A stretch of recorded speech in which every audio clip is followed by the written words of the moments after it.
আসসালামু আলাইকুম everyone, welcome to my YouTube channel Roma's খাবার। আজকে আমি আপনাদের সাথে শেয়ার করতে চলে আসলাম আটা দিয়ে তৈরি পারফেক্ট আলু পরোটা, যেটা আপনারা বাসায় থাকা অল্প কিছু উপকরণ দিয়েই বানিয়ে নিতে পারবেন। আলু পরোটা বানাতে গেলে অনেকেই অনেক সমস্যার সম্মুখীন হতে হয়, যেমন পরোটাটা নরম হয় না, ফুলতে চায় না, তেল চুপচুপে হয়ে যায় বা পরোটার পুর বের হয়ে আসে। আজকে এই সব সমস্যার সমাধান সহ খুবই সহজে আলু পরোটাটা বানিয়ে নিচ্ছি। আমার কাছে মনে হয় আটা দিয়ে তৈরি এত ফুলকো ও পারফেক্ট আলু পরোটা আপনাদের সাথে কেউ আগে শেয়ার করেনি। এর জন্য আমি একটি পাত্রে নিয়ে নিচ্ছি 3 কাপ পরিমাণ আটা। আটা দিয়ে কিন্তু খুব ভালো পরোটা হয়, ময়দার এখানে কোনোই প্রয়োজন নেই। এবার আমি এর মধ্যে দিয়ে দেব 1 চা চামচ পরিমাণ লবণ। লবণটা নিজেদের স্বাদ অনুযায়ী দিয়ে নিতে হবে। দিয়ে দিচ্ছি 3 টেবিল চামচ পরিমাণ তেল। এখানে কিন্তু 3 কাপ আটার জন্য 3 টেবিল চামচ তেলই যথেষ্ট। এর চেয়ে বেশি দিলে কিন্তু খুব বেশি তেল চুপচুপে হয়ে যাবে, আর যদি কম দেন সেক্ষেত্রে কিন্তু পরোটাটা নরম হবে না, অর্থাৎ একটু শক্ত টাইপ হয়ে যাবে ঠান্ডা হওয়ার পরপরই। এবার আমি এই আটাটাকে তেলের সাথে এবং লবণের সাথে ভালো মতন মিশিয়ে নিচ্ছি। এরকম হাতের সাহায্যে ভালো মতন একটু ডলে ডলে মিশিয়ে নিতে হবে, যাতে করে তেলটা ভালো মতন আটার সাথে মিশে যেতে পারে, তাহলে কিন্তু পরোটাটা ভালো হবে। এবার আমি এর মধ্যে অল্প অল্প করে পানি দেব আর এই আটাটাকে মেখে নিব। একসাথে কিন্তু সম্পূর্ণ পানি দিয়ে দেওয়া যাবে না। আজকের এই পরোটাটা বানানোর জন্য আমি এখানে নর্মাল যে পানি রয়েছে সেটাই ব্যবহার করছি। আমার এখানে 3 কাপ আটা মেখে নিতে 1 কাপের চেয়ে একটু বেশি পরিমাণ পানি লেগেছে, তবে আপনাদের একটু কম বেশি লাগতে পারে, তাই অল্প অল্প করে দিবেন এবং মিশিয়ে নিবেন। আজকে আমি যে পরিমাণ আটা নিয়েছি তাতে করে আমি দিয়ে 6টা বড় সাইজের পরোটা বানিয়ে নিতে পারবো। তবে আপনারা যদি সাইজটা একটু ছোট করেন সেক্ষেত্রে 8টাও কিন্তু বানিয়ে নিতে পারবেন। এই তো দেখুন, কথা বলতে বলতে আমাদের ডোটাও পারফেক্টলি মতো হয়ে গিয়েছে। আশা করছি দেখেই বুঝতে পারছেন যে ডোটা কেমন হবে। এবার আমি ডোটাকে একটু এরকম গোল করে দিয়ে উপরে একটা ভেজানো টিস্যু দিয়ে ঢেকে রেখে দিব 30 মিনিটের জন্য। তখন কিন্তু ডোটা আরো অনেকটা বেশি সফট হয়ে যাবে এবং বেলতেও সুবিধা হবে। 30 মিনিট রেস্ট দেওয়ার ফাঁকে আমরা এখানে আলুর যে পুর লাগবে পরোটার জন্য সেটা বানিয়ে নিব। এর জন্য আমি এখানে নিয়ে নিচ্ছি 60টা মাঝারি সাইজের সেদ্ধ আলু। আলুটাকে আমি সেদ্ধ করে এটা খোসা ছাড়িয়ে নিয়েছি। এবার আমি এর মধ্যে দিয়ে দিচ্ছি 1/4 কাপ উঁচু করে পেঁয়াজ কুচি, দিয়ে দিচ্ছি স্বাদ অনুযায়ী ধনেপাতা কুচি, 1 চা চামচ পরিমাণ চিলি ফ্লেক্স, 1 টেবিল চামচ পরিমাণ কাঁচামরিচ কুচি, 1 চা চামচ পরিমাণ হলুদ গুঁড়া, 1/2 চা চামচ পরিমাণ জিরা গুঁড়া, 1/2 চা চামচ পরিমাণ আদা রসুনের পেস্ট এবং 1/2 চা চামচ পরিমাণ মরিচের গুঁড়া। মরিচের গুঁড়োটা একটু বুঝে শুনে দিতে হবে, আপনারা কিরকম ঝাল খান তার উপর। এখানে কিন্তু মোট 3 পদের মরিচ দেওয়া হয়েছে, তাই অবশ্যই ঝালটা একটু বুঝে শুনে দিতে হবে। এবার আমি আলুগুলোকে হাতের সাহায্যে ভালো মতন ভেঙে মিশিয়ে নিব। সবকিছু প্রায় ভালো মতন মেশানো হয়ে গেলে এবার আমি এর মধ্যে দিয়ে দিচ্ছি 1 চামচ পরিমাণ লবণ। লবণটা অবশ্যই পরে দেওয়ার চেষ্টা করবেন, না হলে পানি উঠতে পারে, তাই আমি এই পর্যায়ে ইউজ করেছি। এবার লবণটাকে দিয়ে আমি ভালো মতন মিশিয়ে নিচ্ছি। এই তো ব্যাস, আমাদের আলুর যে পুরটা রয়েছে আলু পরোটার জন্য সেটা তৈরি। 30 মিনিট পর আমরা ফিরে আসলাম। এবার আমি এর থেকে টিস্যুটা সরিয়ে নিব। আমার এখানে মেখে নেওয়া দেখে আশা করছি বুঝতে পারছেন যে এটা কিন্তু আগের চেয়ে বেশ অনেকটা পরিমাণ নরম হয়ে গিয়েছে। তাই যখন এই ডোটাকে মাখানো হবে তখন পানির পরিমাণটা কিন্তু একটু বুঝে শুনেই দিতে হবে। এই ডোটা কিন্তু খুব বেশি নরম হলে আপনারা পারফেক্টলি শেপ দিতে পারবেন না, আর যদি এই ডোটা খুব বেশি শক্ত হয়ে যায় তাহলে কিন্তু আপনাদের পরোটাটাও শক্ত হয়ে যাবে। তাই অবশ্যই একটু বুঝে শুনে মাখিয়ে নিতে হবে। আমি এই ডোটাকে কয়েক মিনিট ভালো মতন মথে নিয়েছি। এবার একটি বোর্ডের ওপর আমি একটু আটা ছিটিয়ে নিচ্ছি। এবার এই ডোটাকে আমি একটু লম্বা করে সমান 6 ভাগে কেটে নিব। এই যে দেখুন, আমার এখানে 6 ভাগে কেটে নেওয়া হয়ে গিয়েছে। এবার দেখুন আমি কিভাবে করে এটাকে লেচির শেপ দিয়ে নিচ্ছি। এরকম করে ধরে মুড়িয়ে মুড়িয়ে এভাবে করে লেচির শেপ দিয়ে নিতে হবে। প্রত্যেকটাকে আমি একইভাবে করে নিচ্ছি। এই যে এখানে আমার সবগুলোকে লেচির শেপ করে নেওয়া হয়ে গিয়েছে। এবার আমি পরোটা বানানোর জন্য একটা লেচি নিয়ে নিচ্ছি। লেচিটাকে নিয়ে এরকম একটা বাটির শেপে করে নিচ্ছি। এটা কিন্তু বলে বোঝানোর মতন কিছু না, আপনাদেরকে দেখেই বুঝে নিতে হবে।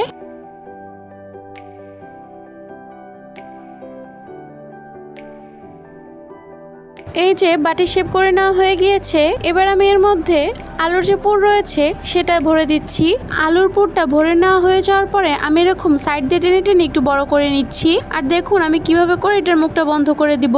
এটার মুখটা কিন্তু খুব ভালো মতন বন্ধ করে দিতে হবে, না হলে কিন্তু এখান থেকে পুরটা বের হয়ে আসবে এবং পরোটাটা ফুলবে না, প্লাস খেতেও ভালো লাগবে না। আর দেখুন আমি কিভাবে করে সব দিকে আলুর যে পুরটা রয়েছে সেটাকে ছড়িয়ে দিচ্ছি। এই যে হাতের সাহায্যে এরকম করে চেপে চেপে সব দিকে আমি পুরটাকে একে দিয়ে দিচ্ছি। আলু পরোটা বানাতে গেলে অনেক ক্ষেত্রে হয় কি যে সব দিকে পুর যায় না, শুধু একদিকে পুর থাকে। এর জন্য আমি এরকম করে সব দিকে ছড়িয়ে দিচ্ছি। আর দেখুন আমি কিন্তু মুখটাকে একদম ভালো মতন আটকিয়ে দিচ্ছি, যাতে করে কোনোভাবে এটা বের হয়ে আসতে না পারে। এবার আমি একটা বোর্ডে সামান্য পরিমাণ আটা ছিটিয়ে নিয়েছি। এবার একটা লেচি দিয়ে এভাবে করে আমি বেলে নিব। এটা কিন্তু খুব বেশি জোর দিয়ে বেলে নেওয়া যাবে না, খুবই আস্তে আস্তে বেলে নিতে হবে। আর এক সাইডে বেশিক্ষণ বেলা যাবে না, অল্প একটু বেলে আবার অন্য সাইডে ঘুরিয়ে নিতে হবে, না হলে কিন্তু ফেটে যাওয়ার একটা চান্স থাকে। পরোটাটা যদি ফেটে যায় তাহলে কিন্তু এর মধ্যে অনেক বেশি পরিমাণ তেল ঢুকে যায়, আর খেতে কিন্তু খুবই বাজে লাগে। বেলার সময় যদি আপনাদের শেপটা নষ্ট হয়ে যায় তবে হাত দিয়ে একটু টেনে টেনে আপনারা ঠিক করে দিতে পারেন। কিভাবে আমি পরোটাটা বেলে নিয়েছি আশা করি বুঝতেই পেরেছেন। এটা কিন্তু নর্মাল পরোটার মতন ওরকম পাতলা হবে না, তার চেয়ে কিন্তু বেশ অনেকটা পরিমাণেই মোটা হবে। এই যে আমি একটু দেখিয়ে দিচ্ছি যে কতটা পুরুত্বের হবে। ভিতরের পুর দেখতে পাওয়া মানেই কিন্তু ফেটে যাওয়া না।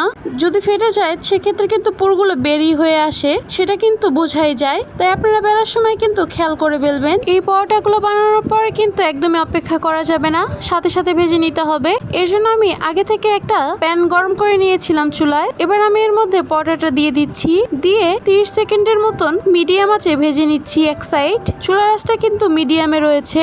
তারপরে প্রায় 1 মিনিটের মতন আমি এক সাইড ভেজে নিব। পরোটা ভাজার ক্ষেত্রে কিন্তু প্যানটা আগে ভালো মতন গরম করতে হবে, না হলে কিন্তু পরোটাগুলো ভালো হবে না। আর হ্যাঁ, আপনারা কিন্তু একসাথে সব বেলে তারপরে ভাজতে যাবেন না, সেক্ষেত্রে কিন্তু এটা ফেটে যেতে পারে, অথবা যখন আপনারা ভাজতে যাবেন তখন কিন্তু আর এই পরোটাগুলো ফুলবে না। তাই একটা একটা করে বেলে নেবেন এবং একটা একটা করে ভেজে নেবেন। এই যে দেখুন আমি এখানে 1 মিনিটের মতন অন্য সাইড ভেজে নিয়েছি। এবার আমি এটাকে উল্টিয়ে নিচ্ছি, আর এখানে 1 টেবিল চামচের চেয়ে কিছুটা কম পরিমাণ তেল দিয়ে দিচ্ছি। এর চেয়ে বেশি তেল দিলে কিন্তু তেল চুপচুপ হয়ে যায়, সেক্ষেত্রে খেতে গেলে মুখে কিন্তু খুবই তেল তেল লাগে। দিয়ে আমি এটাকে উল্টিয়ে পাল্টিয়ে ভেজে নিব।